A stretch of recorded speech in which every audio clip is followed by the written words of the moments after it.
স্বর্গীয় ঈশ্বরধন্য সম্রাট জানিয়েছেন সম্প্রতি পেংলাই অমরদ্বীপ পুনরায় পূর্ব চীন সাগরে আবির্ভূত হয়েছে এবং দিউয়ের জীবনের সঙ্গে তা সম্পর্কিত। এটি আশীর্বাদ স্বরূপ এবং আমি তাতে অত্যন্ত খুশি।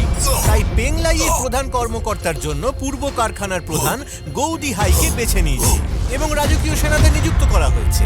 জাদু জল খুঁজে বের করতে আমাকে সাহায্য করুন। মহারাজের জয় হোক।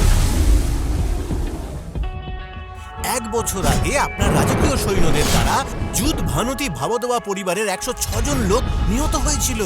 জলে ভয় পাও, লেজ নেই, তার মানে তুমি মানুষ, তাই না? আমি শুনেছি মর্বেটরা তাদের মুক্তোর সাহায্যে বেঁচে থাকে। এটা খেলে আমাদের মাংস বেশি শক্তিশালী হবে। আমি তোমার মায়ের মতো তোমাকে রক্ষা করব। আমাদের প্রধান সৈনিকদের কখনো কোনো মারমেডের প্রেমে পড়া উচিত নয়।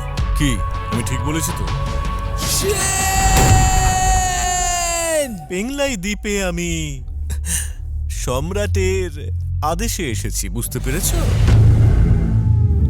ওরা জঙ্গলে যেতে ভয় পায়, কারণ জঙ্গলে হয়তো আরো ভয়ানক জন্তু আছে, আর তার রাস্তা নেই জঙ্গলের মধ্যে।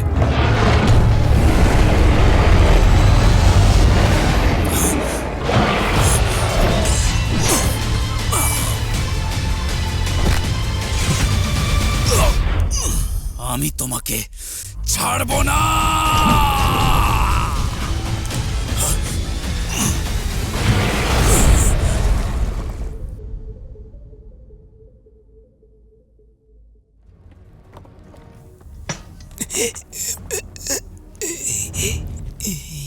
এই কাঁকড়াটা